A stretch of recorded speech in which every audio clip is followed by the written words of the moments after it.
ਆਪਣੇ ਕੰਮ ਦੀ ਇੱਕ ਗੱਲ ਦੱਸਾਂ, ਮੇਰੇ ਕੰਮ ਤੇ ਇੱਕ ਗੁਜਰਾਤ ਦੀ ਇੰਡੀਆ ਦੀ ਕੁੜੀ ਕੰਮ ਕਰਦੀ ਸੀਗੀ ਤੇ ਇੱਕ ਪਾਕਿਸਤਾਨ ਤੋਂ, ਕਰਾਚੀ ਤੋਂ ਕੁੜੀ ਸੀਗੀ। ਤੇ ਉਹ ਜਦੋਂ ਆਪਸ ਚ ਗੱਲਾਂ ਕਰ ਰਹੇ ਤੇ ਉਹ ਕਹਿੰਦੀ ਕਿ ਮੇਰੇ ਦਾਦਾ ਜੀ ਹੁਣੀ ਆ, ਉਹਨਾਂ ਦੇ ਪਾਪਾ ਅੱਗੋਂ ਗੁਜਰਾਤ ਤੋਂ ਗਏ ਹੋਏ ਨੇ ਇੰਡੀਆ ਤੋਂ। ਤਾਂ ਉਹ ਕੋਈ ਰਿਐਕਸ਼ਨ ਨਹੀਂ ਸੀਗਾ। ਅੱਛਾ ਓਕੇ, ਗੁਜਰਾਤ ਤੋਂ ਗਏ। ਮੈਂ ਕਿਹਾ ਕਮਾਲ ਦੀ ਗੱਲ ਹੈ, ਤੁਹਾਡੀ ਇੱਕ ਸੱਭਿਆਚਾਰਕ ਸਾਂਝ ਸੀ। ਮੈਂ ਕਿਹਾ ਜੇ ਇੱਥੇ ਕਿਤੇ ਲਹਿੰਦੇ ਪੰਜਾਬ ਦਾ ਬੰਦਾ ਹੁੰਦਾ ਤੇ ਉਹਨੇ ਮੈਨੂੰ ਕਿਹਾ ਹੁੰਦਾ ਕਿ ਮੇਰੇ ਦਾਦੇ ਪੜਦਾਦੇ ਲਹਿੰਦੇ ਪੰਜਾਬ ਤੋਂ ਗਏ, ਤੇ ਮੈਂ ਕਿਹਾ ਸਾਡੀਆਂ ਤੇ 1 ਘੰਟਾ ਗੱਲਾਂ ਹੀ ਨਹੀਂ ਸੀ ਮੁੱਕਣੀਆਂ। ਬਿਲਕੁਲ। ਉਹ ਬਿਲਕੁਲ ਇੱਕ ਸੱਭਿਆਚਾਰਕ ਸਾਂਝ ਦਾ ਹੀ ਪ੍ਰਭਾਵ ਹੈ ਕਿ ਸਾਡੀ ਜਿਹੜੀ ਸੱਭਿਆਚਾਰਕ ਸਾਂਝ ਸੀਗੀ ਤੇ ਉਹਦੇ ਕਰਕੇ ਜਿਹੜਾ ਪੰਜਾਬੀ ਦੇ ਬਹੁਤ ਨੇੜੇ ਆ ਜੀ। ਤੇ ਪਹਿਲਾਂ ਬਚਪਨ ਦੇ ਵਿੱਚ ਵੀ ਕਈ ਵਾਰ ਰਿਸ਼ਤੇ ਤੈਅ ਹੋ ਜਾਂਦੇ ਸੀ, ਮੁੰਡਾ ਕੁੜੀ ਜੇ ਬਹੁਤ ਛੋਟੇ ਹੁੰਦੇ ਸੀ ਤੇ ਰਿਸ਼ਤਾ ਜਿਹੜਾ ਤੈਅ ਹੋ ਜਾਣਾ, ਫਿਰ ਜਦੋਂ ਉਹਨਾਂ ਦਾ ਵਿਆਹ ਹੋਣਾ, ਉਸੇ ਤਰ੍ਹਾਂ ਪਹਿਲਾਂ ਸਾਰੇ ਉਹ ਪ੍ਰੋਗਰਾਮ ਚੱਲਣੇ, ਸ਼ਗਨ ਪਾਉਣਾ, ਜਿਹਨੂੰ ਛੁਹਾਰਾ ਵੀ ਕਹਿ ਦਿੰਦੇ ਆ ਕਈ ਏਰੀਏ ਦੇ ਵਿੱਚ, ਉਹ ਸ਼ਗਨ ਪਾਉਣਾ। ਫਿਰ ਮੇਨ ਜਿਹੜਾ ਆਪਣਾ ਡਿਫਰੈਂਸ ਉਹ ਹੈਗਾ ਕਿ ਆਪਣੇ ਜਿੱਦਾਂ ਨਿਕਾਹ ਪੜਾਇਆ ਜਾਂਦਾ ਇੱਧਰ ਲੈਂਦੇ ਪੰਜਾਬ ਚ, ਤੇ ਇੱਧਰ ਗੁਰੂ ਮਹਾਰਾਜ ਤੇ ਅੱਗੇ ਅਸੀਂ 4 ਫੇਰੇ ਲੈਂਦੇ ਆ, ਜਿਹਦੇ ਵਿੱਚ ਮੁੰਡਾ ਅੱਗੇ ਹੁੰਦਾ ਤੇ ਕੁੜੀ ਪਿੱਛੇ ਹੁੰਦੀ ਆ। ਉਹ 4 ਲਾਵਾਂ ਪੜੀਆਂ ਜਾਂਦੀਆਂ ਨੇ। ਤੇ ਬਾਕੀ ਫਿਰ ਜਿੱਦਾਂ ਤੁਹਾਡੇ ਬਰਾਤ ਆਉਂਦੀ ਹੈ ਤੇ ਸੇਮ ਬਰਾਤ ਆਉਂਦੀ ਹੈ ਤੇ ਕੁੜੀ ਨੂੰ ਵਿਆਹ ਕੇ ਲੈ ਜਾਂਦੇ ਨੇ। ਬਾਕੀ ਸਾਰੀਆਂ ਜਿਹੜੀਆਂ ਚੀਜ਼ਾਂ ਨੇ ਸੱਭਿਆਚਾਰਕ ਸਾਂਝ ਜਿਹੜੀ ਪੁਰਾਣੀ ਹੋਣ ਕਰਕੇ ਮੈਨੂੰ ਲੱਗਦਾ ਕਾਫੀ ਹੱਦ ਤੱਕ ਜਿਹੜੀਆਂ ਆਪਣੀਆਂ ਰੀਤੀ ਰਿਵਾਜ ਰਸਮਾਂ ਨੇ ਉਹ ਸਾਂਝੇ ਨੇ। ਬਸ ਇੱਕ ਥੋੜਾ ਲਾਵਾਂ ਫੇਰਿਆਂ ਦਾ ਤੇ ਨਿਕਾਹ ਦਾ ਫਰਕ ਹੈ। ਕਨੇ ਗੁਰੂਆਂ ਨੂੰ ਕਹਿ ਲਓ ਵੀ ਫੋਲੋ ਕੀਤਾ, ਗੁਰੂਆਂ ਦੇ ਨਾਲ ਜੁੜੇ। ਤਾਂ ਜਿਹੜਾ ਸਿੱਖੀ ਦੇ ਕੁਝ ਸਿਧਾਂਤ ਜਿਹੜੇ ਸੱਭਿਆਚਾਰ ਦਾ ਹੀ ਪੱਖ ਬਣ ਗਏ ਨੇ। ਜਿੱਦਾਂ ਹੁਣ ਜੇ ਮੈਂ ਉਦਾਹਰਨ ਦੇ ਤੌਰ ਤੇ ਗੱਲ ਕਰਾਂ ਕਿ ਜਿਹੜੇ ਪੰਜਾਬੀ ਦਲੇਰ ਹੁੰਦੇ ਨੇ, ਤੇ ਉਹ ਦਲੇਰੀ ਕਿੱਥੋਂ ਆਈ? ਉਹ ਦਲੇਰੀ ਸਾਡੇ ਸੂਰਬੀਰ ਯੋਧਿਆਂ ਤੋਂ ਆਈ, ਜਿਨ੍ਹਾਂ ਨੇ ਜਾਨਾਂ ਆਪਣੀਆਂ ਵਾਰੀਆਂ, ਕੁਰਬਾਨੀਆਂ ਕੀਤੀਆਂ, ਦ੍ਰਿੜਤਾ ਦਿਖਾਈ ਉਸ ਟਾਈਮ ਦੇ ਵਿੱਚ। ਤੇ ਉਹ ਜਿਹੜੀ ਦਲੇਰੀ ਆ ਉਹ ਅੱਜ ਵੀ ਪੰਜਾਬੀ ਖੂਨ ਦੇ ਵਿੱਚ ਉਸੇ ਤਰ੍ਹਾਂ ਹੀ ਕਾਇਮ ਹੈ। ਦੇਸਾਂ ਵਿਦੇਸਾਂ ਤੋਂ ਪੰਜਾਬੀ ਪ੍ਰਚਾਰ ਨਾਲ ਜੁੜੇ ਸਾਰੇ ਵੇਖਣ ਵਾਲਿਆਂ ਨੂੰ ਅਹਿਮਦ ਰਜ਼ਾ ਦਾ ਸਲਾਮ, ਸਤਿ ਸ੍ਰੀ ਅਕਾਲ ਔਰ ਨਮਸਕਾਰ। ਜਿਵੇਂ ਕਿ ਪੰਜਾਬੀ ਬੈਠਕ ਦੇ ਵਿੱਚ ਅਸੀਂ ਤੁਹਾਨੂੰ ਦੁਨੀਆ ਭਰ ਦੇ ਪੰਜਾਬੀਆਂ ਦੇ ਨਾਲ ਮਿਲਾਉਂਦੇ ਹਾਂ ਔਰ ਉਹ ਕੁਝ ਸਾਹਮਣੇ ਲੈ ਕੇ ਆਉਂਦੇ ਹਾਂ ਜਿਹੜੀ ਟੁੱਟੇ ਪੰਜਾਬੀਆਂ ਨੂੰ ਜੋੜਨ ਦੀ ਇੱਕ ਵੱਡੀ ਕੋਸ਼ਿਸ਼ ਦੇ ਤੌਰ ਤੇ ਸਾਹਮਣੇ ਆਉਂਦੀ ਹੈ। ਅੱਜ ਦੀ ਸਾਡੀ ਮਹਾਨ ਸ਼ਖਸੀਅਤ ਜੁੜੇ ਹਨ ਸਾਡੇ ਨਾਲ ਆਸਟ੍ਰੇਲੀਆ ਤੋਂ, ਔਰ ਇਹਨਾਂ ਦਾ ਨਾਮ ਮੈਂ ਦੱਸਦਾ ਜਾਵਾਂ ਕਿ ਇਹਨਾਂ ਦਾ ਨਾਮ ਹੈ ਜਸਮੀਨ ਕੌਰ ਪੰਨੂ। ਜਸਮੀਨ ਕੌਰ ਪੰਨੂ ਜੀ ਇੱਕ ਖਾਸ ਪ੍ਰੋਗਰਾਮ ਵੀ ਕਰਦੇ ਹਨ। ਉੱਥੋਂ ਦੀ ਪੰਜਾਬੀ ਸੱਥ ਮੈਲਬਰਨ ਜਿਹੜੀ ਹੈ ਉਹਦੇ ਲਈ ਕਾਫੀ ਅਰਸੇ ਤੋਂ ਪ੍ਰੋਗਰਾਮ ਕਰ ਰਹੇ ਹਨ, ਜਿਹਦੇ ਰਾਹੀਂ ਨਾ ਸਿਰਫ ਆਸਟ੍ਰੇਲੀਆ ਦੇ ਅੰਦਰ ਜਿਹੜੀ ਪੰਜਾਬੀ ਕਮਿਊਨਿਟੀ ਹੈ ਉਹਨਾਂ ਨੂੰ ਕੁਛ ਨਵਾਂ ਜਾਣਨ ਦਾ ਮੌਕਾ ਮਿਲਦਾ ਹੈ, ਬਲਕਿ ਦੁਨੀਆ ਭਰ ਦੇ ਵਿੱਚ ਜਿਹੜਾ ਪੰਜਾਬੀ ਡਾਇਸਪੋਰਾ ਹੈ ਉਹਨਾਂ ਵਾਸਤੇ ਵੀ ਕਈ ਨਵੇਂ ਰਾਹ ਖੁੱਲ੍ਹਦੇ ਹਨ। ਸੋ ਜਿਵੇਂ ਕਿ ਪੰਜਾਬੀ ਪ੍ਰਚਾਰ ਦੀ ਹਮੇਸ਼ਾ ਤੋਂ ਕੋਸ਼ਿਸ਼ ਰਹੀ ਹੈ ਕਿ ਦੁਨੀਆ ਦੇ ਵਿੱਚ ਜਿੱਥੇ ਵੀ ਕੋਈ ਪੰਜਾਬੀ ਬੈਠਾ ਹੈ ਉਹਨਾਂ ਨੂੰ ਜੋੜਿਆ ਜਾਵੇ। ਸੋ ਅੱਜ ਦੀ ਜੁੜਤ ਦੇ ਵਿੱਚ ਸਾਂਝ ਪਾਉਣ ਲਈ ਸਾਡੇ ਨਾਲ ਨੇ ਜੈਸਮੀਨ ਕੌਰ ਪੰਨੂ ਜੀ। ਜੀ ਆਇਆਂ ਨੂੰ ਜੈਸਮੀਨ ਕੌਰ ਪੰਨੂ ਜੀ। ਬਹੁਤ ਬਹੁਤ ਸ਼ੁਕਰੀਆ ਅਹਿਮਦ ਸਾਹਿਬ ਜੀ ਤੁਹਾਡਾ। ਜੈਸਮੀਨ ਜੀ, ਸਭ ਤੋਂ ਪਹਿਲੇ ਪਲੀਜ਼ ਕੁਝ ਦੱਸੋ ਆਪਣੇ ਬਾਰੇ, ਕਿਉਂਕਿ ਮੈਨੂੰ ਤੁਹਾਡੇ ਬਾਰੇ ਪਤਾ ਹੈ ਕਿ ਤੁਸੀਂ ਜੰਮੇ ਜਾਏ ਚੜ੍ਹਦੇ ਪੰਜਾਬ ਦੇ ਵਿੱਚ, ਤੇ ਇੱਥੋਂ ਚੜ੍ਹਦੇ ਪੰਜਾਬ ਤੋਂ ਲੈ ਕੇ ਆਸਟ੍ਰੇਲੀਆ ਤੱਕ ਦਾ ਸਫ਼ਰ ਇਹ ਤੇ ਸਾਨੂੰ ਦੱਸੋ। ਜੀ ਬਿਲਕੁਲ, ਆਪਾਂ ਬਿਲਕੁਲ ਬਾਰਡਰ ਦੇ ਉੱਤੇ ਹੀ ਆ। ਪੱਟੀ ਸ਼ਹਿਰ ਤੁਸੀਂ ਸੁਣਿਆ ਹੋਣਾ, ਜਿਹੜਾ ਬਿਲਕੁਲ ਖੇਮਕਰਨ ਖਾਲੜਾ ਬਾਰਡਰ ਦੇ ਨੇੜੇ ਪੈਂਦਾ ਆ, ਤੇ ਉੱਥੇ ਮੇਰਾ ਜਨਮ ਹੋਇਆ। ਫਿਰ ਮੈਂ ਆਪਣੀ +2 ਦੀ ਪੜ੍ਹਾਈ ਉੱਥੇ ਕੀਤੀ। ਫਿਰ ਮੈਂ ਆਪਣੀ ਗ੍ਰੈਜੂਏਸ਼ਨ ਤੇ ਮਾਸਟਰ ਡਿਗਰੀ ਕਰਨ ਵਾਸਤੇ ਮੈਂ ਚੰਡੀਗੜ੍ਹ ਗਈ। ਚਲੋ ਫਿਰ 2012 ਦੇ ਵਿੱਚ ਜਦੋਂ ਮੇਰਾ ਵਿਆਹ ਹੁੰਦਾ ਤੇ ਮੇਰੇ ਹਸਬੈਂਡ ਆਸਟ੍ਰੇਲੀਆ ਤੋਂ ਹੀ ਆਏ ਸੀਗੇ ਤੇ ਉਹ ਇੱਥੇ ਰਹਿੰਦੇ ਸੀਗੇ। ਤੇ ਫਿਰ ਮੈਂ 2012 ਦੇ ਵਿੱਚ ਮਾਰਚ 'ਚ ਵਿਆਹ ਹੁੰਦਾ ਤੇ ਦਸੰਬਰ 'ਚ ਮੈਂ ਵੀ ਉਹਨਾਂ ਦੇ ਨਾਲ ਜਿਹੜਾ ਇੱਥੇ ਆ ਜਾਂਦੀ ਆ। ਇੱਥੇ ਆ ਕੇ ਫਿਰ 5-7 ਸਾਲ ਤੁਹਾਨੂੰ ਪਤਾ ਔਖੇ ਹੁੰਦੇ ਜਦੋਂ ਨਵੀਂ ਥਾਂ ਤੇ ਆਉਂਦੇ ਆ, ਪੈਰ ਉਖੜ ਜਾਂਦੇ ਨੇ, ਟਾਈਮ ਲੱਗਦਾ ਹੈ ਆਪਣੇ ਆਪ ਨੂੰ ਥੋੜਾ ਐਸਟੈਬਲਿਸ਼ ਕੀਤਾ। ਮੈਂ ਕਾਲਜ ਟਾਈਮ ਤੇ ਲਿਖਦੀ ਹੁੰਦੀ ਸਾਂ, ਠੀਕ ਹੈ, ਤੇ ਮੇਰੇ ਫਾਦਰ ਸਾਹਿਬ ਮੇਰੀ ਸਪੋਰਟ ਕਰਦੇ ਹੁੰਦੇ ਸੀ। ਪਰ ਜਦੋਂ 2009 ਦੇ ਵਿੱਚ ਮੇਰੇ ਫਾਦਰ ਸਾਹਿਬ ਇਸ ਦੁਨੀਆ ਤੋਂ ਚਲੇ ਗਏ ਤੇ ਮੈਂ ਲਿਖਣਾ ਵੀ ਛੱਡ ਦਿੱਤਾ, ਤੇ ਕਿਉਂਕਿ ਕੋਈ ਸਪੋਰਟ ਕਰਨ ਵਾਲਾ ਵੀ ਨਹੀਂ ਰਿਹਾ ਨਾ, ਉਸ ਚੀਜ਼ ਨੂੰ ਸਮਝਣ ਵਾਲਾ ਵੀ। ਫਿਰ ਮੈਂ 2019 ਦੇ ਵਿੱਚ ਦੁਬਾਰਾ ਲਿਖਣਾ ਸ਼ੁਰੂ ਕੀਤਾ, ਜੋ ਕਿ ਸਬੱਬ ਬਣਿਆ ਮੇਰਾ ਪੰਜਾਬੀ ਸੱਥ ਮੈਲਬਰਨ ਦੇ ਨਾਲ ਜੁੜਨ ਦਾ। ਫਿਰ ਭੈਣ ਕੁਲਜੀਤ ਕੌਰ ਗਜ਼ਲ ਹੁਣਾਂ ਦੇ ਨਾਲ ਮੁਲਾਕਾਤ ਹੋਈ ਤੇ ਉਦੋਂ ਦੇ ਬਸ ਅਸੀਂ ਜੁੜੇ ਹੋਏ ਹਾਂ ਸਾਹਿਤ ਦੇ ਨਾਲ, ਤੇ ਸੱਭਿਆਚਾਰ ਨੂੰ ਆਪਣੇ ਨੂੰ ਪ੍ਰਮੋਟ ਕਰਨ ਵਾਸਤੇ, ਬੋਲੀ ਨੂੰ ਪ੍ਰਮੋਟ ਕਰਨ ਵਾਸਤੇ ਵੱਖ-ਵੱਖ ਪ੍ਰੋਗਰਾਮ ਕਰਦੀ ਹਾਂ। ਜਸਮੀਨ ਜੀ, ਇਹ ਦੱਸੋ ਕਿ ਅਗਰ ਅਸੀਂ ਦੇਖਣਾ ਹੋਵੇ, ਤੁਸੀਂ ਇੱਥੋਂ ਚੜ੍ਹਦੇ ਪੰਜਾਬ ਤੋਂ ਗਏ ਹੋ, ਤੁਸੀਂ ਆਸਟ੍ਰੇਲੀਆ ਦੇ ਵਿੱਚ ਵਸੇ ਹੋ, ਤੁਸੀਂ ਉੱਥੇ 2012 ਦੇ ਕਰੀਬ ਤੁਸੀਂ ਉੱਥੇ ਜਾਂਦੇ ਹੋ। ਆਲਮੋਸਟ ਤੁਸੀਂ ਉੱਥੇ 10 ਸਾਲ ਦੀ ਜ਼ਿੰਦਗੀ ਗੁਜ਼ਾਰ ਚੁੱਕੇ ਹੋ, ਔਰ 10 ਸਾਲ ਤੋਂ ਪਹਿਲੇ ਯਕੀਨਨ ਇਸ ਤੋਂ 2 ਗੁਣਾ ਦੀ ਜ਼ਿੰਦਗੀ ਜਿਹੜੀ ਹੈ ਤੁਸੀਂ ਕੋਈ 22 ਸਾਲ ਉਹ ਤੁਸੀਂ ਚੜ੍ਹਦੇ ਪੰਜਾਬ ਦੇ ਅੰਦਰ ਵੀ ਗੁਜ਼ਾਰੀ। ਅੱਜ ਦਾ ਪੰਜਾਬੀ ਸਮਾਜ ਔਰ ਆਸਟ੍ਰੇਲੀਆ ਦਾ ਪੰਜਾਬੀ ਸਮਾਜ, ਇਹ ਕਿਵੇਂ ਕਿਤੇ ਇਕੱਠੇ ਹੁੰਦੇ ਆ ਇੱਕੇ ਥਾਂ ਤੇ, ਜਾਂ ਕਿ ਇਹਨਾਂ ਦੀ ਸੋਚ ਵੱਖੋ ਵੱਖ ਹੈ? ਅੱਜ ਦਾ ਪੰਜਾਬੀ ਸਮਾਜ ਤੇ ਜਿਹੜਾ ਮਤਲਬ ਹੁਣ ਆਸਟ੍ਰੇਲੀਆ ਦਾ, ਅਸੀਂ ਅਗਰ ਜੀ ਪੰਜਾਬ ਔਰ ਆਸਟ੍ਰੇਲੀਆ ਨੂੰ ਦੇਖੀਏ ਤੇ ਉਹਦੇ ਚ ਕੀ ਡਿਫਰੈਂਸ ਨਜ਼ਰ ਆਏਗਾ? ਦੇਖੋ, ਸਹੂਲਤਾਂ ਪੱਖੋਂ ਜੇ ਆਪਾਂ ਗੱਲ ਕਰੀਏ ਤਾਂ ਉਹ ਪੱਖ ਹਮੇਸ਼ਾ ਉੱਪਰ ਹੈ। ਸਹੂਲਤਾਂ ਨੇ ਇੱਥੇ, ਬਰਾਬਰਤਾ ਦੇ ਹੱਕ ਜਿਹੜੇ ਉੱਥੋਂ ਨਾਲੋਂ ਥੋੜੇ ਜਿਹੇ ਜ਼ਿਆਦਾ ਨੇ। ਪਰ ਜੇ ਮੈਂ ਪੰਜਾਬੀਆਂ ਦੀ ਗੱਲ ਕਰਾਂ, ਜੋ ਪੰਜਾਬੀਆਂ ਦਾ ਪਿਆਰ ਮਾਂ ਬੋਲੀ ਨੂੰ ਲੈ ਕੇ, ਸੱਭਿਆਚਾਰ ਨੂੰ ਲੈ ਕੇ, ਸਾਹਿਤ ਨੂੰ ਲੈ ਕੇ ਜੋ ਉੱਥੇ ਆ, ਮੈਨੂੰ ਲੱਗਦਾ ਕਿ ਇੱਥੇ 2 ਗੁਣਾ ਆ। ਉਹਦਾ ਸ਼ਾਇਦ ਕਾਰਨ ਇਹ ਆ ਕਿ ਆਪਣੀਆਂ ਜੜ੍ਹਾਂ ਨਾਲੋਂ ਟੁੱਟ ਕੇ ਬੰਦਾ ਜਿਹੜਾ ਆਪਣੀਆਂ ਜੜ੍ਹਾਂ ਨੂੰ ਫਿਰ ਜ਼ਿਆਦਾ ਮਿਸ ਕਰਦਾ ਆ। ਤੇ ਰਾਤ ਦਿਨ ਮੈਂ ਵੇਖਦੀ ਤੇ ਪੰਜਾਬੀਆਂ ਨੂੰ ਆਪਣੀ ਬੋਲੀ ਲਈ, ਆਪਣੇ ਸੱਭਿਆਚਾਰ ਲਈ ਤਤਪਰ ਹੁੰਦੇ, ਮਿਹਨਤਾਂ ਕਰਦੇ ਤੇ ਬਹੁਤ ਉਪਰਾਲੇ ਕਰ ਰਹੇ ਨੇ ਆਉਣ ਵਾਲੀ ਜਿਹੜੀ ਪੀੜ੍ਹੀ ਨੂੰ ਜੋੜਨ ਵਾਸਤੇ। ਜੈਸਮੀਨ ਜੀ, ਬਹੁਤ ਸੋਹਣੀ ਗੱਲ ਤੁਸੀਂ ਕੀਤੀ। ਇਹ ਖਾਸ ਜਿਹੜਾ ਅੱਜ ਦੇ ਮੁੱਦੇ ਤੇ ਅਸੀਂ ਗੱਲ ਕਰਾਂਗੇ, ਉਹਦੇ ਵਿੱਚ ਅਸੀਂ ਪੰਜਾਬੀ ਔਰਤ ਤੇ ਸਾਡਾ ਫੋਕਸ ਰਹੇਗਾ। ਪੰਜਾਬੀ ਔਰਤ ਨੂੰ ਕੀ ਔਕੜਾਂ ਨੇ ਚੜ੍ਹਦੇ ਪੰਜਾਬ ਦੇ ਵਿੱਚ, ਜਾਂ ਜਦੋਂ ਮੈਂ ਚੜ੍ਹਦੇ ਲਹਿੰਦੇ ਦੀ ਗੱਲ ਕਰਦਾ ਤੇ ਇਟਸ ਮੀਨ ਕਿ ਉਹ ਪੰਜਾਬ ਹੀ ਹੈ, ਉਹਦੇ ਦਰਮਿਆਨ ਇੱਕ ਲਕੀਰ ਪਾਤੀ ਗਈ, ਲੇਕਿਨ ਪੰਜਾਬ ਪੰਜਾਬ ਹੀ ਰਹੇਗਾ, ਉਹਨੂੰ ਅਸੀਂ ਚੜ੍ਹਦੇ ਔਰ ਲਹਿੰਦੇ ਦੇ ਵਿੱਚ ਵੰਡ ਕੇ ਨਹੀਂ ਵੇਖ ਸਕਦੇ। ਇੱਥੋਂ ਦੇ ਪੰਜਾਬੀ ਔਰਤ ਲਈ ਕਿਤਨੀ ਆਜ਼ਾਦੀ ਹੈ, ਔਰ ਆਸਟ੍ਰੇਲੀਆ ਦੀ ਔਰਤ ਜਿਹਦੇ ਵਿੱਚ ਉਹਦਾ ਪੰਜਾਬੀ ਹੋਣਾ ਜ਼ਰੂਰੀ ਨਹੀਂ ਹੈ, ਇਹਨੂੰ ਅਸੀਂ ਕਿਵੇਂ ਦੇਖਦੇ ਹਾਂ? ਇੱਥੋਂ ਦੀ ਔਰਤ ਜਿਹੜੀ ਆ, ਆਸਟ੍ਰੇਲੀਆ ਦੀ ਜਿਹੜੀ ਔਰਤ ਹੈ, ਉਹ ਆਰਥਿਕ ਪੱਖੋਂ ਵੀ ਆਜ਼ਾਦ ਹੈ, ਵਿਚਾਰਾਂ ਪੱਖੋਂ ਵੀ ਆਜ਼ਾਦ ਹੈ, ਤੇ ਉਹਨੂੰ ਹਰ ਖਿੱਤੇ ਦੇ ਵਿੱਚ ਜਿਹੜਾ ਬਰਾਬਰੀ ਦਾ ਹੱਕ ਜਿਹੜਾ ਕਾਫੀ ਹੱਦ ਤੱਕ ਉਹਨੂੰ ਹਾਸਲ ਹੈ। ਔਰਤਾਂ ਰਾਜਨੀਤੀ ਦੇ ਵਿੱਚ ਵੀ ਨੇ ਤੇ ਘਰ ਦੇ ਵਿੱਚ ਵੀ ਜਿਹੜੇ ਔਰਤਾਂ ਆਪਣੇ ਵਿਚਾਰ ਖੁੱਲੇ ਰੂਪ ਦੇ ਵਿੱਚ ਰੱਖਦੀਆਂ ਨੇ, ਆਪਣੀ ਜ਼ਿੰਦਗੀ ਦੇ ਫੈਸਲੇ ਜਿਹੜੇ ਆਪ ਕਰ ਸਕਦੀਆਂ ਨੇ, ਜੋ ਕਿ ਹਜੇ ਇਹ ਪੂਰੀ ਤਰ੍ਹਾਂ ਜਿਹੜੀ ਆਜ਼ਾਦੀ, ਪੂਰਨ ਆਜ਼ਾਦੀ ਜੇ ਆਪਾਂ ਪੰਜਾਬ ਦੀ ਗੱਲ ਕਰੀਏ ਤੇ ਉਹ ਔਰਤਾਂ ਕੋਲ ਨਹੀਂ ਹੈਗੀ। ਉੱਥੇ ਬਹੁਤ ਸਾਰੇ ਐਸੇ ਅਜੇ ਵੀ ਥਾਂ ਨੇ ਜਿੱਥੇ ਔਰਤ ਨੂੰ ਆਪਣੀ ਜ਼ਿੰਦਗੀ ਦੇ ਹੱਕ, ਜਿਹੜੇ ਫੈਸਲੇ ਲੈਣ ਦਾ ਹੱਕ ਜਿਹੜਾ ਅਜੇ ਵੀ ਨਹੀਂ ਹੈਗਾ। ਚਾਹੇ ਉਹ ਪੜ੍ਹਾਈ ਦੀ ਗੱਲ ਹੋਵੇ, ਚਾਹੇ ਉਹ ਵਿਆਹ ਦੀ ਗੱਲ ਹੋਵੇ, ਜਾਂ ਬਾਹਰ ਨੌਕਰੀ ਕਰਨ ਦੀ ਗੱਲ ਹੋਵੇ, ਉੱਥੇ ਅਜੇ ਵੀ ਔਰਤਾਂ ਖੁੱਲੇ ਰੂਪ ਦੇ ਵਿੱਚ ਬਾਹਰ ਨਿਕਲ ਕੇ ਆਪਣੇ ਜਿਹੜੇ ਵਿਚਾਰ ਨਹੀਂ ਸਾਂਝੇ ਕਰ ਸਕਦੀਆਂ। ਕੁਝ ਜਿਹੜੀਆਂ ਥਾਵਾਂ ਵੱਡੇ ਸ਼ਹਿਰਾਂ ਨੂੰ ਛੱਡ ਕੇ ਰਾਜਨੀਤੀ ਦੇ ਵਿੱਚ ਔਰਤਾਂ ਉਨੀਆਂ ਉੱਥੇ ਨਹੀਂ ਐਕਟਿਵ ਹੈਗੀਆਂ ਜਿੰਨੀਆਂ ਇੱਥੇ ਐਕਟਿਵ ਨੇ। ਪਰ ਹੁਣ ਜੇ ਅਸੀਂ ਹੁਣ ਦੇਖੀਏ ਪਿਛਲੇ ਕੁਝ ਸਾਲਾਂ ਤੋਂ, ਤਾਂ ਮੈਂ ਕਾਫੀ ਸਾਰੀਆਂ ਕੁੜੀਆਂ ਨੂੰ ਜਿਹੜਾ ਰਾਜਨੀਤੀ ਦੇ ਵਿੱਚ ਆਉਂਦਿਆਂ ਹੋਇਆ ਦੇਖ ਰਹੀ ਹਾਂ, ਤੇ ਜਿਹੜਾ ਕਿ ਬਹੁਤ ਚੰਗਾ ਲੱਗਦਾ ਹੈ ਕਿ ਉਹ ਉਸ ਪਿੰਜਰੇ ਚੋਂ ਨਿਕਲ ਕੇ ਬਾਹਰ ਆ ਕੇ ਰਾਜਨੀਤਿਕ ਪੱਧਰ ਤੇ ਵੀ ਆਪਣੇ ਜਿਹੜੇ ਵਿਚਾਰ ਜਿਹੜੇ ਰੱਖ ਰਹੀਆਂ ਨੇ। ਤੇ ਇਹ ਜਿਹੜਾ ਖਾਸ ਫਰਕ ਹੈਗਾ ਆ। ਉੱਥੇ ਜਿਹੜੀ ਔਰਤ ਕਮਾਉਂਦੀ ਵੀ ਹੈ, ਉਹ ਵੀ ਓਨੀ ਆਜ਼ਾਦ ਨਹੀਂ ਹੈਗੀ ਵਿਚਾਰਾਂ ਪੱਖੋਂ ਜਿੰਨੀ ਇੱਕ ਇੱਥੇ ਘਰੇਲੂ ਔਰਤ ਵੀ ਮਤਲਬ ਆਜ਼ਾਦ ਹੈ ਵਿਚਾਰਾਂ ਪੱਖੋਂ। ਇਹ ਆਪਾਂ ਇਹ ਨਹੀਂ ਕਹਿ ਰਹੇ ਵੀ ਜਾਂ ਇੱਥੇ ਔਰਤਾਂ ਜਿਹੜੀਆਂ ਜੋ ਵਿਚਾਰਾਂ ਪੱਖੋਂ ਆਜ਼ਾਦ ਨੇ ਤੇ ਉਹ ਜ਼ਿਆਦਾ ਵਧੀਆ ਨੇ, ਤੇ ਉੱਥੋਂ ਵਾਲੀਆਂ ਔਰਤਾਂ ਉਹ ਵਧੀਆ ਨਹੀਂ ਹੈ। ਦੋਵਾਂ ਸੱਭਿਆਚਾਰਾਂ ਦੀ, ਦੋਵਾਂ ਥਾਵਾਂ ਦੀ ਆਪਣੀ ਇੱਕ ਜਿਹੜੀ ਇੰਪੋਰਟੈਂਸ ਹੈ, ਤੇ ਜਿਹੜੇ ਦੋਵੇਂ ਪੱਖ ਵੇਖ ਕੇ ਜਿੱਥੇ ਜਿਹੜੀ ਕਮੀ ਆ ਉਹਨੂੰ ਛੱਡ ਕੇ ਤੇ ਦੋਵਾਂ ਚੋਂ ਜਿਹੜਾ ਵਧੀਆ ਆ ਉਹ ਪੱਖ ਸਾਨੂੰ ਚੁੱਕ ਲੈਣਾ ਚਾਹੀਦਾ ਆ। ਬਹੁਤ ਸੋਹਣੀ ਗੱਲ। ਜਸਮੀਨ ਜੀ, ਚੰਗਾ ਲੱਗਿਆ ਤੁਹਾਡੇ ਨਾਲ ਗੱਲ ਕਰਕੇ, ਔਰ ਚੰਗਾ ਲੱਗ ਰਿਹਾ ਹੈ। ਕੁਝ ਨਵਾਂ ਜਾਣਨ ਦੀ ਕੋਸ਼ਿਸ਼ ਕਰਾਂਗੇ। ਜਿਵੇਂ ਕਿ ਤੁਸੀਂ ਕਿਹਾ ਕਿ ਇੱਥੋਂ ਦੀ ਔਰਤ ਤੇ ਉੱਥੋਂ ਦੀ ਔਰਤ ਕਿਤਨੀ ਆਜ਼ਾਦੀ ਹੈ। ਅਗਰ ਅਸੀਂ ਪੰਜਾਬ ਵੱਲ ਜਾਈਏ, ਪੰਜਾਬ ਦੇ ਥੋੜੀ ਜਿਹੀ ਇਤਿਹਾਸ ਵੱਲ ਉਹਨੂੰ ਜਾਣਨਾ ਚਾਹੀਏ, ਤੇ ਇੱਥੋਂ ਦੀ ਪੰਜਾਬੀ ਔਰਤ ਤੇ ਇਤਨੀਆਂ ਪਾਬੰਦੀਆਂ ਨਹੀਂ ਸਨ। ਇਹਨੂੰ ਖਾਸ ਮੁੱਦੇ ਦੇ ਤਹਿਤ, ਖਾਸ ਸੋਚ ਦੇ ਤਹਿਤ ਪੰਜਾਬੀ ਔਰਤ ਨੂੰ ਪਿੱਛੇ ਰੱਖਿਆ ਗਿਆ ਤਾਂ ਕਿ ਉਹਦੀ ਪੰਜਾਬੀ ਸਮਾਜ ਦੇ ਵਿੱਚ ਕੋਈ ਪਾਰਟਿਸਿਪੇਸ਼ਨ ਨਾ ਹੋਵੇ, ਔਰ ਇਹ ਸਮਾਜ ਬਿਲਕੁਲ ਇੱਕ ਤਰਫਾ ਹੋ ਕੇ ਰਹਿ ਜਾਵੇ। ਸੋ ਉਹੀ ਹੋਇਆ।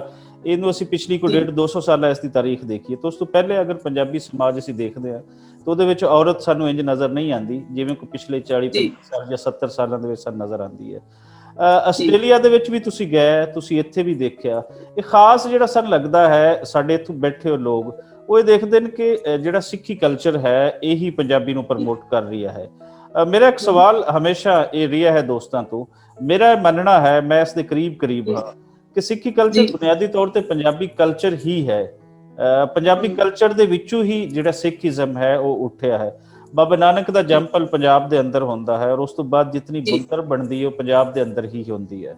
ਸੋ ਕੀ ਅਸੀਂ ਕਹਿ ਸਕਦੇ ਹਾਂ ਇਸ ਨੂੰ ਅਸੀਂ ਕਿਤੇ ਕੋਈ ਵੱਖ ਕਰਕੇ ਵੇਖਣਾ ਹੋਵੇ ਕਿ ਇਹ ਦੋਨੋਂ ਚੀਜ਼ਾਂ ਵੱਖ ਹਨ, ਪੰਜਾਬੀ ਕਲਚਰ ਔਰ ਸਿੱਖੀ ਕਲਚਰ ਔਰ ਸਿੱਖ ਮਜ਼ਹਬ, ਜਾਂ ਕਿ ਇਹਨੂੰ ਤੁਸੀਂ ਕਿੰਝ ਦੇਖਦੇ ਹੋ? ਜੀ, ਜੇ ਆਪਾਂ ਗੱਲ ਕਰੀਏ ਤੇ ਜਿਹੜਾ ਪੰਜਾਬੀ ਸੱਭਿਆਚਾਰ ਆ ਉਹ ਸਿੱਖ ਧਰਮ ਤੋਂ ਬਹੁਤ ਪਹਿਲਾਂ ਹੋਂਦ ਚ ਆ ਚੁੱਕਾ ਸੀ। ਜਦੋਂ ਪੰਜਾਬ ਹੋਂਦ ਚ ਆਇਆ ਤੇ ਸੱਭਿਆਚਾਰ, ਜਿਵੇਂ ਆਪਾਂ ਨੂੰ ਪਤਾ ਹੈ ਕਿ ਕੁਝ ਕਬੀਲੇ ਦੇ ਲੋਕ ਮਿਲ ਕੇ ਕੁਝ ਕਾਨੂੰਨ ਬਣਾਉਂਦੇ ਨੇ, ਸਮਾਜਿਕ ਕਾਨੂੰਨ ਬਣਾ ਲੈਂਦੇ ਨੇ, ਕੁਝ ਰੀਤੀ ਰਿਵਾਜ ਰਸਮਾਂ ਬਣਾ ਲੈਂਦੇ ਨੇ, ਜਿਨ੍ਹਾਂ ਨੂੰ ਆਪਾਂ ਉਸ ਏਰੀਆ ਦਾ ਸੱਭਿਆਚਾਰ ਕਹਿ ਦਿੰਦੇ ਹਾਂ ਜੀ। ਜਦੋਂ ਸਿੱਖ ਧਰਮ ਹੋਂਦ ਵਿੱਚ ਆਉਂਦਾ ਹੈ, ਗੁਰੂ ਨਾਨਕ ਪਾਤਸ਼ਾਹ ਆਉਂਦੇ ਨੇ, ਫਿਰ ਆਪਣੇ 10 ਗੁਰੂ ਸਾਹਿਬਾਨ ਆਉਂਦੇ ਨੇ ਪੰਜਾਬ ਦੀ ਧਰਤੀ ਦੇ ਉੱਤੇ।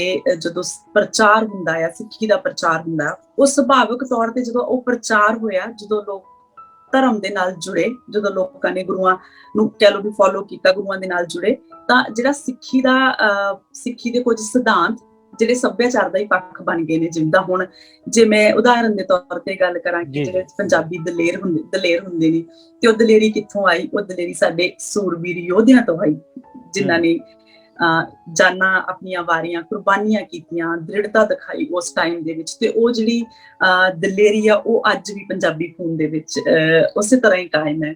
ਜੇ ਆਪਾਂ ਲੰਗਰ ਪ੍ਰਥਾ ਦੀ ਗੱਲ ਕਰੀਏ ਤੇ ਜਦੋਂ ਸਿੱਖ ਧਰਮ ਹੋਂਦ ਚ ਆਇਆ, ਬਾਬੇ ਨਾਨਕ ਨੇ ਲੰਗਰ ਚਲਾਇਆ, ਤੇ ਉਸ ਤੋਂ ਬਾਅਦ ਉਹ ਸਾਡੇ ਸੱਭਿਆਚਾਰ ਦਾ ਹੀ ਹਿੱਸਾ ਬਣ ਗਿਆ। ਹੁਣ ਕਿਤੇ ਵੀ ਗੁਰਦੁਆਰੇ ਹੋਵੇ ਜਾਂ ਪੰਜਾਬੀ ਕੋਈ ਕਿਤੇ ਵੀ ਬੈਠਾ ਹੋਵੇ ਤਾਂ ਜਿਹੜੀ ਲੰਗਰ ਦੀ ਸੇਵਾ ਹੈ ਉਹ ਚੱਲਦੀ ਹੁੰਦੀ ਆ। ਇਸੇ ਤਰ੍ਹਾਂ ਜਿਹੜਾ ਹੁਣ ਜਿਹੜੇ ਸਿੱਖੀ ਦੇ ਸਿਧਾਂਤ ਨੇ, ਕਿਰਤ ਕਰਨਾ, ਨਾਮ ਜਪਣਾ, ਵੰਡ ਛਕਣਾ, ਉਹ ਸਿਧਾਂਤ ਜਦੋਂ ਆਪਾਂ ਗੁਰੂ ਮਹਾਰਾਜ ਦੇ ਨਾਲ ਜੁੜਦੇ ਹਾਂ ਤਾਂ ਉਹ ਇੱਕ ਸਾਡੀ ਰੋਜ਼ਾਨਾ ਦੀ ਜ਼ਿੰਦਗੀ ਦੇ ਵਿੱਚ ਆ ਗਏ ਨੇ, ਜਿਹੜੇ ਇੱਕ ਸੱਭਿਆਚਾਰ ਦਾ ਅਟੁੱਟ ਹਿੱਸਾ ਬਣ ਗਏ ਨੇ। ਬਿਲਕੁਲ ਸਹੀ ਕਹਿੰਦੇ ਹੋ। ਅਗਰ ਜਿਵੇਂ ਤੁਸੀਂ ਗੱਲ ਕਰ ਰਹੇ ਹੋ ਕਿ ਅਗਰ ਅਸੀਂ ਪੰਜਾਬੀ ਕਲਚਰ ਨੂੰ ਦੇਖੀਏ ਤੇ ਉਹਦੇ ਵਿੱਚ ਜਿਹੜਾ ਲੰਗਰ ਦਾ ਫਲਸਫਾ ਹੈ, ਲੰਗਰ ਦਾ ਫਲਸਫਾ ਵੀ ਬੁਨਿਆਦੀ ਤੌਰ ਤੇ ਜਿਹੜਾ ਬਾਬਾ ਗੁਰੂ ਨਾਨਕ ਸ਼ੁਰੂ ਕਰਦੇ ਹਨ, ਉਸ ਤੋਂ ਪਹਿਲੇ ਸੂਫੀਆਂ ਦੇ ਦਰਬਾਰਾਂ ਤੇ ਉਹ ਸ਼ੁਰੂ ਸੀ। ਪੰਜਾਬ ਦੇ ਅੰਦਰ ਲੰਗਰ ਦਾ ਜਿਹੜਾ ਨਜ਼ਰੀਆ ਹੈ ਜਾਂ ਫਲਸਫਾ ਹੈ, ਇਹ ਆਲਰੇਡੀ ਚੱਲ ਰਿਹਾ ਸੀ। ਬਾਬਾ ਨਾਨਕ ਨੇ ਜਿਹੜਾ ਸੱਚਾ ਸੌਦਾ ਜਾਂ ਸੁੱਚਾ ਸੌਦਾ ਕੀਤਾ, ਚੂੜਕਾਨਾ ਜਿਹੜਾ ਫਰੂਕਾਬਾਦ ਅੱਜ ਉਸ ਦਾ ਨਾਮ ਹੈ, ਉਸ ਸ਼ਹਿਰ ਦਾ, ਉੱਥੋਂ ਫਿਰ ਬਾਬਾ ਨਾਨਕ ਦੇ ਨਾਲ ਲੰਗਰ ਜੁੜ ਜਾਂਦਾ ਹੈ। ਸੋ ਇਹ ਪੰਜਾਬੀ ਕਲਚਰ ਦੇ ਵਿੱਚੋਂ ਹੀ ਅੱਗੇ ਚੀਜ਼ਾਂ ਚੱਲਦੀਆਂ ਹਨ। ਜੈਸਮੀਨ ਕੌਰ ਜੀ, ਸਾਡੀ ਹਮੇਸ਼ਾ, ਜਿਵੇਂ ਮੈਂ ਪਹਿਲੇ ਦੱਸ ਰਹੀ ਹਾਂ, ਕੋਸ਼ਿਸ਼ ਹੁੰਦੀ ਕਿ ਕੁਝ ਨਵਾਂ ਲੈ ਕੇ ਆਈਏ ਸੁਣਨ ਵਾਲੇ ਵਾਸਤੇ। ਅਸੀਂ ਜਦੋਂ ਸਿੱਖੀ ਕਲਚਰ ਦੀ ਗੱਲ ਕਰਦੇ ਹਾਂ ਤਾਂ ਥੋੜਾ ਜਿਹਾ ਦੱਸੋ ਕਿ ਇਹਦੇ ਵਿੱਚ ਜਿਹੜੀ ਕਿਸੇ ਵੀ ਦੋ ਰੂਹਾਂ ਦਾ ਮਿਲਣਾ ਹੁੰਦਾ ਹੈ, ਜਾਂ ਅਸੀਂ ਉਸ ਨੂੰ ਕਹਿੰਦੇ ਹਾਂ ਕਿ ਮੈਰਿਜਸ ਜਿਹੜੀਆਂ ਹੁੰਦੀਆਂ ਹਨ, ਇਹ ਕਿਸ ਤਰੀਕੇ ਦੇ ਨਾਲ ਹੁੰਦੀਆਂ ਹਨ? ਜਿਸ ਤਰੀਕੇ ਦੇ ਨਾਲ ਇੱਥੇ ਸਾਡੇ ਮੈਰਿਜਸ ਹੁੰਦੀਆਂ ਹੈ ਕਿ ਪਹਿਲੇ, ਇਸ ਤੋਂ ਪਹਿਲੇ ਥੋੜਾ ਜਿਹਾ ਇਹ ਸੀ ਕਿ ਵੱਡੇ ਫੈਸਲਾ ਕਰਦੇ ਸੀ ਕਿ ਮੈਂ ਕੁੜੀ ਕਿੱਥੇ ਵਿਆਹਣੀ ਹੈ, ਮੈਂ ਮੁੰਡਾ ਕਿੱਥੇ ਵਿਆਹਣਾ ਹੈ। ਉਸ ਤੋਂ ਬਾਅਦ ਉਹ ਮੈਰਿਜ ਦੀਆਂ ਜਿਹੜੀਆਂ ਤਕਰੀਬਾਤ ਨੇ ਉਹ ਸ਼ੁਰੂ ਹੁੰਦੀਆਂ ਸਨ, ਮਹਿੰਦੀਆਂ ਲੱਗਦੀਆਂ ਸਨ ਔਰ ਖੁਸ਼ੀਆਂ ਮਨਾਈਆਂ ਜਾਂਦੀਆਂ ਸਨ। ਕੁੜੀ ਵਾਲੇ ਵੀ ਖੁਸ਼ੀਆਂ ਮਨਾਉਂਦੇ ਸਨ, ਗਾਣੇ ਗੁਣੇ ਗਾਉਂਦੇ ਸਨ, ਬੰਗੜੇ ਪਾਉਂਦੇ ਸਨ, ਗਿੱਧੇ ਪਾਉਂਦੇ ਸਨ। ਸੋ ਇੱਥੇ ਤੱਕ ਤਾਂ ਸਾਨੂੰ ਲੱਗਦੀ ਹੈ ਕਿ ਸਾਂਝ ਹੈ। ਫਿਰ ਥੋੜਾ ਜਿਹਾ ਇਹਦੇ ਵਿੱਚ ਫਰਕ ਕਿੱਥੋਂ ਆਉਂਦਾ ਹੈ ਕਿ ਸਿੱਖ ਮੈਰਿਜ ਜਿਹੜੀ ਹੈ ਉਹ ਕਿਵੇਂ ਸਟਾਰਟ ਹੁੰਦੀ ਹੈ? ਆਇਆ ਉਹਦੇ ਵਿੱਚ ਕਿਆ ਸੋਚ ਹੈ, ਲੜਕੀ ਦੀ ਸੋਚ ਹੈ, ਲੜਕੇ ਦੀ ਸੋਚ ਹੈ, ਜਾਂ ਕਿ ਸਾਰਾ ਫੈਸਲਾ ਵੱਡੇ ਹੀ ਕਰ ਰਹੇ ਹਨ, ਜਾਂ ਕਿ ਸਾਰਾ ਪਹਿਲੇ ਸੀ, ਅੱਜ ਕੋ ਥੋੜਾ ਉਹਦੇ ਵਿੱਚ ਚੇਂਜ ਆਇਆ? ਇਹਦੇ ਤੇ ਤਾਂ ਪਲੀਜ਼ ਖੁੱਲ ਕੇ ਦੱਸੋ ਤਾਂ ਕਿ ਜਾਣਨ ਦਾ ਮੌਕਾ ਮਿਲੇ। ਜੀ ਬਿਲਕੁਲ, ਇਹ ਸੇਮ ਕਹਾਣੀ ਹੈ ਉਧਰਲੇ ਪੰਜਾਬ ਵਾਲੀ। ਜਿੱਦਾਂ ਪਹਿਲਾਂ ਜੇ ਆਪਾਂ ਗੱਲ ਕਰੀਏ ਤਾਂ ਪਹਿਲਾਂ ਹੱਕ ਜਿਹੜਾ ਮਾਪਿਓ ਕੋਲ ਹੀ ਹੁੰਦਾ ਸੀਗਾ, ਮਾਪਿਓ ਫੈਸਲਾ ਕਰਦੇ ਸੀ, ਕੁੜੀ ਤੇ ਮੁੰਡੇ ਦੋਵਾਂ ਦੇ ਮਾਪਿਓ ਜਿਹੜੇ ਫੈਸਲਾ ਕਰਦੇ ਸੀ। ਤੇ ਪੰਜਾਬ ਜਦੋਂ ਸਾਂਝਾ ਪੰਜਾਬ ਸੀ ਤੇ ਆਪਣਾ ਜਿਹੜੇ ਰਿਵਾਜ ਨੇ, ਰੀਤੀ ਰਿਵਾਜ ਨੇ, ਬਹੁਤ ਮਿਲਦੇ ਜੁਲਦੇ ਨੇ। ਘੋੜੀਆਂ ਗਾਉਣੀਆਂ, ਸੁਹਾਗ ਗਾਉਣੇ, ਮਿਲਦਾ ਤਾਂ ਤੁਸੀਂ ਤੁਹਾਡੇ ਵੀ ਉੱਥੇ ਏਦਾਂ ਹੀ ਚੱਲਦਾ ਰਹੇ ਹੋਗਾ। ਬਿਲਕੁਲ, ਕਈ ਵਾਰ ਹੁੰਦਾ ਸੀ ਬਚਪਨ ਦੇ ਵਿੱਚ ਸਿੱਠਣੀਆਂ ਗਾਉਣੇ, ਸਾਰਾ ਕੁਝ ਜੀ। ਤੇ ਪਹਿਲਾਂ ਬਚਪਨ ਦੇ ਵਿੱਚ ਵੀ ਕਈ ਵਾਰ ਰਿਸ਼ਤੇ ਤੈਅ ਹੋ ਜਾਂਦੇ ਸੀ, ਮੁੰਡਾ ਕੁੜੀ ਜੇ ਬਹੁਤ ਛੋਟੇ ਛੋਟੇ ਹੁੰਦੇ ਸੀ ਤੇ ਰਿਸ਼ਤਾ ਜਿਹੜਾ ਤੈਅ ਹੋ ਜਾਣਾ, ਫਿਰ ਜਦੋਂ ਉਹਨਾਂ ਦਾ ਵਿਆਹ ਹੋਣਾ, ਉਸੇ ਤਰ੍ਹਾਂ ਪਹਿਲਾਂ ਸਾਰੇ ਉਹ ਪ੍ਰੋਗਰਾਮ ਚੱਲਣੇ, ਸ਼ਗਨ ਪਾਉਣਾ, ਜਿਹਨੂੰ ਛੁਆਰਾ ਵੀ ਕਹਿ ਦਿੰਦੇ ਆ ਕਈ ਏਰੀਏ ਦੇ ਵਿੱਚ, ਉਹ ਸ਼ਗਨ ਪਾਉਣਾ। ਫਿਰ ਮੇਨ ਜਿਹੜਾ ਆਪਣਾ ਡਿਫਰੈਂਸ ਉਹ ਹੈਗਾ ਕਿ ਆਪਣੇ ਜਿੱਦਾਂ ਨਿਕਾਹ ਪੜਾਇਆ ਜਾਂਦਾ ਇੱਧਰ ਲੈਂਦੇ ਪੰਜਾਬ 'ਚ, ਤੇ ਇੱਧਰ ਗੁਰੂ ਮਹਾਰਾਜ ਤੇ ਅੱਗੇ ਅਸੀਂ 4 ਫੇਰੇ ਲੈਂਦੇ ਹਾਂ, ਜਿਹਦੇ ਵਿੱਚ ਮੁੰਡਾ ਅੱਗੇ ਹੁੰਦਾ ਤੇ ਕੁੜੀ ਪਿੱਛੇ ਹੁੰਦੀ ਹੈ। ਉਹ 4 ਲਾਵਾਂ ਪੜੀਆਂ ਜਾਂਦੀਆਂ ਨੇ। ਤੇ ਬਾਕੀ ਫਿਰ ਜਿੱਦਾਂ ਤੁਹਾਡੇ ਬਰਾਤ ਆਉਂਦੀ ਹੈ ਤੇ ਸੇਮ ਬਰਾਤ ਆਉਂਦੀ ਹੈ ਤੇ ਕੁੜੀ ਨੂੰ ਵਿਆਹ ਕੇ ਲੈ ਜਾਂਦੇ ਨੇ। ਬਾਕੀ ਸਾਰੀਆਂ ਜਿਹੜੀਆਂ ਚੀਜ਼ਾਂ ਨੇ, ਸੱਭਿਆਚਾਰਕ ਸਾਂਝ ਜਿਹੜੀ ਪੁਰਾਣੀ ਹੋਣ ਕਰਕੇ ਮੈਨੂੰ ਲੱਗਦਾ ਕਾਫੀ ਹੱਦ ਤੱਕ ਜਿਹੜੀਆਂ ਆਪਣੀਆਂ ਰੀਤੀ ਰਿਵਾਜ ਰਸਮਾਂ ਨੇ ਉਹ ਸਾਂਝੇ ਨੇ। ਬਸ ਇੱਕ ਥੋੜਾ ਲਾਵਾਂ ਫੇਰਿਆਂ ਦਾ ਤੇ ਨਿਕਾਹ ਦਾ ਫਰਕ ਹੈ। ਤੇ ਹੁਣ ਜੇ ਮੈਂ ਹੁਣ ਅੱਜ ਦੇ ਸਮੇਂ ਦੀ ਗੱਲ ਕਰਾਂ ਤੇ ਅੱਜ ਦੇ ਸਮੇਂ ਦੇ ਵਿੱਚ ਸਮਾਂ ਉਲਟ ਹੋ ਗਿਆ। ਬਹੁਤ ਘੱਟ ਮਾਪਿਓ ਹੋਣਗੇ ਮੈਨੂੰ ਲੱਗਦਾ ਜਿਹੜੇ ਫੈਸਲਾ ਕਰਦੇ ਹੋਣਗੇ, ਕਿਉਂਕਿ ਪੜ੍ਹੇ ਲਿਖੇ ਬੱਚੇ ਹੋ ਗਏ ਨੇ, ਅਵੇਅਰਨੈਸ ਹੋ ਗਈ ਆ ਤੇ ਆਪਣਾ ਜਿਹੜਾ ਕੁਛ ਆਜ਼ਾਦੀ ਵੀ ਹੋ ਗਈ ਆ ਵਿਚਾਰਾਂ ਦੀ ਵੀ। ਤੇ ਆਪਣਾ ਜਿਹੜਾ ਜੀਵਨ ਸਾਥੀ ਆਪ ਲੱਭਣਾ ਜਿਹੜਾ ਪਸੰਦ ਕਰਦੇ ਨੇ ਬੱਚੇ। ਅਸੀਂ ਕੀ ਇਸ ਨੂੰ ਕਹਿ ਸਕਦੇ ਹਾਂ ਕਿ ਇਹ ਜਿਹੜਾ ਇੱਕ ਕਲਾਸ ਸਿਸਟਮ ਔਰ ਆਉਣ ਵਾਲੀ ਜਿਹੜੀ ਵੇਲਾ ਹੈ, ਮਾਡਰਨਾਈਜੇਸ਼ਨ ਹੈ, ਉਹ ਕਲਚਰ ਨੂੰ ਚੇਂਜ ਕਰ ਰਹੀ? ਜੀ ਮੈਨੂੰ ਤਾਂ ਲੱਗਦਾ ਹੈ ਕਿ ਕਾਫੀ ਹੱਦ ਤੱਕ ਤਬਾਹੀ ਕਰ ਰਹੀ ਹੈ।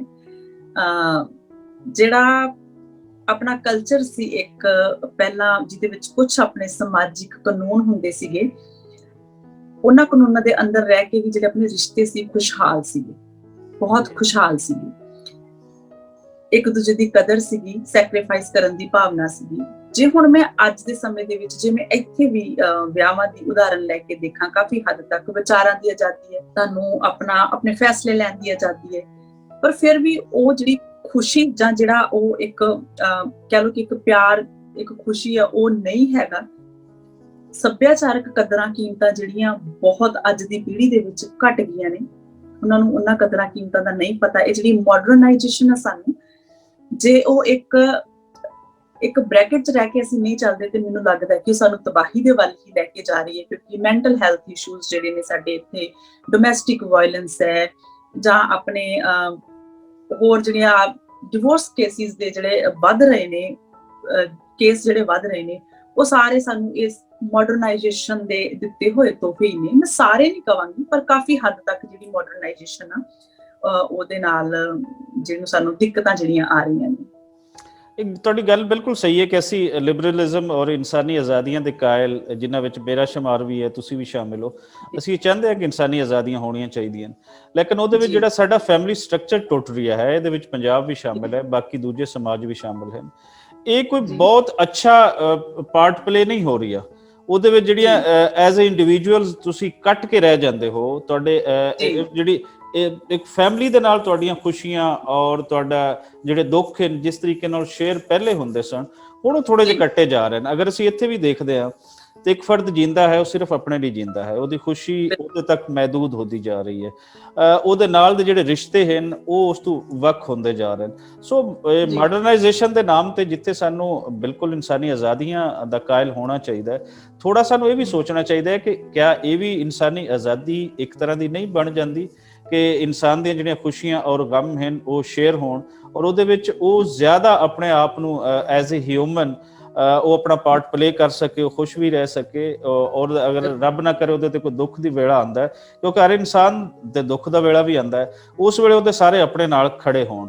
ਹੁਣ ਅਸੀਂ ਥੋੜਾ ਜਿਹਾ ਜਾਣਦੇ ਹਾਂ ਕਿ ਪਾਕਿਸਤਾਨ ਬਾਰੇ ਹਮੇਸ਼ਾ ਮੈਂ ਕੋਈ 200+ ਇੰਟਰਵਿਊਜ਼ ਮੈਂ ਕਰ ਚੁੱਕਾ ਹਾਂ, ਜਿਹਦੇ 'ਚ ਆਨਲਾਈਨ ਵੀ ਹਨ, ਮੈਂ direct face to face interview ਜਿਹੜੇ ਹਨ ਉਹ ਵੀ ਮੈਂ ਕਰ ਚੁੱਕਿਆ। ਜਦੋਂ ਦਾ ਕਰਤਾਰਪੁਰ ਦਾ ਲਾਂਘਾ ਖੁੱਲਿਆ, ਜਾਂ ਸਾਡੇ ਜਿਤਨੇ ਬਾਹਰ ਦੇ ਦੇਸ਼ਾਂ ਵਿਦੇਸ਼ਾਂ ਤੋਂ ਲੋਕ ਇੱਥੇ ਆਉਂਦੇ ਨੇ, ਉਹਨਾਂ ਨਾਲ ਮੇਰੀ ਕਾਫੀ ਲੰਬੀ ਟਾਕਸ ਹੁੰਦੀ ਹੈ ਪਾਕਿਸਤਾਨ ਦੇ ਬਾਰੇ, ਖਾਸ ਕਰ ਜਿਹੜਾ ਇੱਕ ਜ਼ੇਨ ਬਣਿਆ ਹੈ। ਔਰ ਪਾਕਿਸਤਾਨ ਤੋਂ ਮੈਂ ਜਦੋਂ ਵੀ ਗੱਲ ਕਰਦਾ ਹੁੰਦਾ ਤੇ ਮੇਰੀ ਮੁਰਾਦ ਪੰਜਾਬ ਹੁੰਦਾ ਹੈ, ਜਿਹੜਾ ਸਾਡਾ ਪੰਜਾਬ ਹੈ।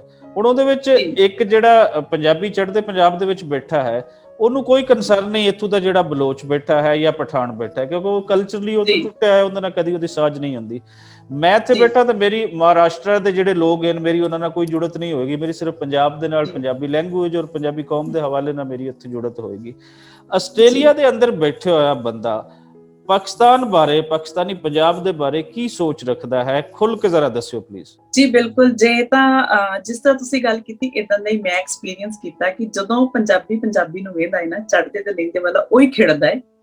ਇੱਥੇ ਵੀ ਮੈਂ ਬਿਲਕੁਲ ਉਹੀ ਚੀਜ਼ ਐਕਸਪੀਰੀਅੰਸ ਕੀਤੀ। ਜੇ ਮੈਂ ਆਪਣੇ ਕੰਮ ਦੀ ਇੱਕ ਗੱਲ ਦੱਸਾਂ, ਮੇਰੇ ਕੰਮ ਤੇ ਇੱਕ ਗੁਜਰਾਤ ਦੀ ਇੰਡੀਆ ਦੀ ਕੁੜੀ ਕੰਮ ਕਰਦੀ ਸੀਗੀ, ਤੇ ਇੱਕ ਪਾਕਿਸਤਾਨ ਤੋਂ, ਕਰਾਚੀ ਤੋਂ ਕੁੜੀ ਸੀਗੀ। ਤੇ ਉਹ ਜਦੋਂ ਆਪਸ 'ਚ ਗੱਲਾਂ ਕਰ ਰਹੇ ਤੇ ਉਹ ਕਹਿੰਦੀ ਕਿ ਮੇਰੇ ਦਾਦਾ ਜੀ ਹੁਣੀ ਆ, ਉਹਨਾਂ ਦੇ ਪਾਪਾ ਅੱਗੋਂ ਗੁਜਰਾਤ ਤੋਂ ਗਏ ਹੋਏ ਨੇ ਇੰਡੀਆ ਤੋਂ, ਤਾਂ ਉਹ ਕੋਈ ਰਿਐਕਸ਼ਨ ਨਹੀਂ ਸੀਗਾ। ਅੱਛਾ ਓਕੇ, ਗੁਜਰਾਤ ਤੋਂ ਗਏ। ਮੈਂ ਕਿਹਾ ਕਮਾਲ ਦੀ ਗੱਲ ਹੈ, ਤੁਹਾਡੀ ਇੱਕ ਸੱਭਿਆਚਾਰਕ ਸਾਂਝ ਸੀ। ਮੈਂ ਕਿਹਾ ਜੇ ਇੱਥੇ ਕਿਤੇ ਲਹਿੰਦੇ ਪੰਜਾਬ ਦਾ ਬੰਦਾ ਹੁੰਦਾ ਤੇ ਉਹਨੇ ਮੈਨੂੰ ਕਿਹਾ ਹੁੰਦਾ ਕਿ ਮੇਰੇ ਦਾਦੇ ਪੜਦਾਦੇ ਲਹਿੰਦੇ ਪੰਜਾਬ ਤੋਂ ਗਏ, ਤੇ ਮੈਂ ਕਿਹਾ ਸਾਡੀਆਂ ਤੇ 1 ਘੰਟਾ ਗੱਲਾਂ ਹੀ ਨਹੀਂ ਸੀ ਮੁੱਕਣੀਆਂ। ਬਿਲਕੁਲ, ਉਹ ਬਿਲਕੁਲ ਇੱਕ ਸੱਭਿਆਚਾਰਕ ਸਾਂਝ ਦਾ ਹੀ ਪ੍ਰਭਾਵ ਹੈ ਕਿ ਸਾਡੀ ਜਿਹੜੀ ਸੱਭਿਆਚਾਰਕ ਸਾਂਝ ਸੀਗੀ, ਤੇ ਉਹਦੇ ਕਰਕੇ ਜਿਹੜਾ ਪੰਜਾਬੀ ਦੇ ਬਹੁਤ ਨੇੜੇ ਆ। ਜੋ ਪਿਆਰ ਇੱਥੋਂ ਦੇ ਚੜ੍ਹਦੇ ਪੰਜਾਬੀ ਨੂੰ ਚੜ੍ਹਦੇ ਪੰਜਾਬ ਦੇ ਪੰਜਾਬੀ ਨੂੰ, ਲਹਿੰਦੇ ਪੰਜਾਬ ਦੇ ਪੰਜਾਬੀ ਨੂੰ ਵੇਖ ਕੇ ਹੁੰਦਾ, ਉਹ ਸ਼ਾਇਦ ਦੂਜੀਆਂ ਸਟੇਟਾਂ ਦੇ ਬੰਦਿਆਂ ਨੂੰ ਨਹੀਂ ਹੁੰਦਾ। ਇਸ ਗੱਲ ਤੇ ਮੈਂ ਬਿਲਕੁਲ ਐਗਰੀ ਕਰਦੀ ਹਾਂ, ਕਿਉਂਕਿ ਉਹ ਇੱਕ ਧਰਤੀ ਤੇ ਉਹ ਰਹੇ ਨਹੀਂ ਆ, ਔਰ ਉਹਨਾਂ ਦੇ ਪੁਰਖਿਆਂ ਦੀ ਉਹ ਸਾਂਝ ਨਹੀਂ ਸੀ ਜਿਹੜੀ ਸਾਡੇ ਪੁਰਖਿਆਂ ਦੀ ਸੀ। ਅਸੀਂ ਕਹਿ ਸਕਦੇ ਹਾਂ ਵੀ ਲਹਿੰਦੇ ਤੇ ਚੜ੍ਹਦੇ ਪੰਜਾਬੀਆਂ ਦਾ ਆਪਸ ਦੇ ਵਿੱਚ ਨੌ ਮਾਸ ਦਾ ਰਿਸ਼ਤਾ ਹੈ ਜਾਂ ਲਹੂ ਮਾਸ ਦਾ ਰਿਸ਼ਤਾ ਹੈ। ਉਹ ਜਿਹੜੀ ਖਿੱਚ ਆ ਉਹ ਅਜੇ ਵੀ ਬਰਕਰਾਰ ਆ। ਬਾਕੀ ਉਹਨਾਂ ਨੂੰ ਇਹਨਾਂ ਲੈਣਾ ਦੇਣਾ ਨਹੀਂ ਹੁੰਦਾ। ਜਿਸ ਤਰ੍ਹਾਂ ਖਬਰਾਂ ਦੇਖਦੇ ਨੇ ਬਾਕੀ ਸਟੇਟਾਂ ਦੇ ਲੋਕ, ਉਸ ਤਰ੍ਹਾਂ ਹੀ ਉਹ ਦੇਖਦੇ ਕਿ ਨਹੀਂ, ਹਾਂ ਪਾਕਿਸਤਾਨ ਦੇ ਵਿੱਚ ਸ਼ਾਇਦ ਉਹ ਸਾਨੂੰ ਪਸੰਦ ਨਹੀਂ ਕਰਦੇ, ਤੇ ਇਸੇ ਤਰ੍ਹਾਂ ਜਿਹੜੇ ਪਾਕਿਸਤਾਨ ਦੇ ਦੂਜੇ ਸ਼ਹਿਰਾਂ ਦੇ ਲੋਕ ਨੇ, ਜਦੋਂ ਉਹ ਖਬਰਾਂ ਦੇਖਦੇ ਨੇ ਤੇ ਉਹਨਾਂ ਨੂੰ ਵੀ ਇਹੀ ਅਹਿਸਾਸ ਹੁੰਦਾ ਕਿ ਸਾਨੂੰ ਹਿੰਦੁਸਤਾਨੀ ਪਸੰਦ ਨਹੀਂ ਕਰਦੇ। ਪਰ ਪੰਜਾਬੀਆਂ ਦੀ ਮੈਂ ਇੱਕ ਖਾਸ ਗੱਲ ਕਹਾਂਗੀ, ਜਿੱਦਾਂ ਦੀਆਂ ਮਰਜ਼ੀ ਖਬਰਾਂ ਆ ਜਾਣ, ਜੋ ਮਰਜ਼ੀ ਹੋ ਜੇ, ਇਹ ਲਹਿੰਦੇ ਪੰਜਾਬ ਵਾਲੇ ਚੜ੍ਹਦਿਆਂ ਬਾਰੇ ਕੁਛ ਏਦਾਂ ਦਾ ਨਹੀਂ ਸੋਚਦੇ। ਉਹਨਾਂ ਨੂੰ ਪਤਾ ਹੈ ਸਾਡੇ ਹੀ ਆ, ਸਾਡੇ ਆਪਣੇ ਆ, ਤੇ ਉਹ ਪਿਆਰ ਜਿਹੜਾ ਬਰਕਰਾਰ ਆ। ਇਸੇ ਤਰ੍ਹਾਂ ਚੜ੍ਹਦੇ ਵਾਲੇ ਉਹਨਾਂ ਬਾਰੇ ਸੋਚਦੇ ਨੇ, ਤੇ ਸ਼ਾਇਦ ਇਸੇ ਚੀਜ਼ ਦਾ ਹੀ ਜਿਹੜਾ ਫਰਕ ਹੈ। ਬਿਲਕੁਲ ਸਹੀ ਕਹਿੰਦੇ ਹੋ ਤੁਸੀਂ। ਮੈਂ ਅਕਸਰ ਮਿਸਾਲ ਦਿੰਦਾ ਹੁੰਦਾ ਕਿ ਇੱਕ ਬਾਪ ਦੇ ਨਾ 3 ਬੇਟੇ ਨੇ, ਔਰ ਇੱਕ ਬੇਟਾ ਉਹਦੇ ਚ ਕਹਿੰਦਾ ਜੀ ਮੈਂ ਹਿੰਦੂ ਹਾਂ, ਠੀਕ ਹੈ। ਦੂਜਾ ਕਹਿੰਦਾ ਹੈ ਕਿ ਮੈਂ ਹਿੰਦੂ ਨਹੀਂ ਰਹਿਣਾ, ਮੈਂ ਮੁਸਲਿਮ ਬਣ ਜਾਣਾ।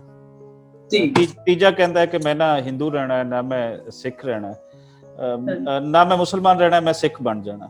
ਸੋ ਤਿੰਨੋਂ ਆਪਣੇ ਆਪਣੇ ਧਰਮ ਤੇ ਆਪਣੇ ਆਪਣੇ ਉਹਨਾਂ ਨੇ ਜਿਹੜਾ ਰਿਲੀਜਨ ਹੈ ਉਹ ਚॉइस ਕਰ ਲਿਆ। ਲੇਕਿਨ ਉਹ ਹਨ ਤੇ ਇੱਕ ਬਾਪ ਦੇ ਬੇਟੇ ਨਾ, ਤਿੰਨੋਂ ਬੇਟੇ ਹਨ ਤੇ ਇੱਕੋ ਬਾਪ ਦੇ ਨਾ, ਬਦਲੇ ਤੇ ਸਿਰਫ ਮਜ਼ਹਬ ਬਦਲੇ ਨਾ। ਸੋ ਪੰਜਾਬੀਆਂ ਦੀ ਮਿਸਾਲ ਵੀ ਅਸੀਂ ਜਦੋਂ ਦਿੰਦੇ ਹਾਂ ਤੇ ਇੱਕ ਬਾਪ ਦੀ ਇਹ ਔਲਾਦ ਹੈ, ਇੱਕ ਖੂਨ ਹੈ, ਇੱਕ ਬਲੱਡ ਹੈ। ਸੋ ਇਹਨੂੰ ਵੱਖ ਵੇਲੇ ਦੀਆਂ ਸਿਆਸਤਾਂ ਉਹ ਕਿਤਨਾ ਕਿਸ ਹੱਦ ਤੱਕ ਕਰ ਸਕਦੀਆਂ।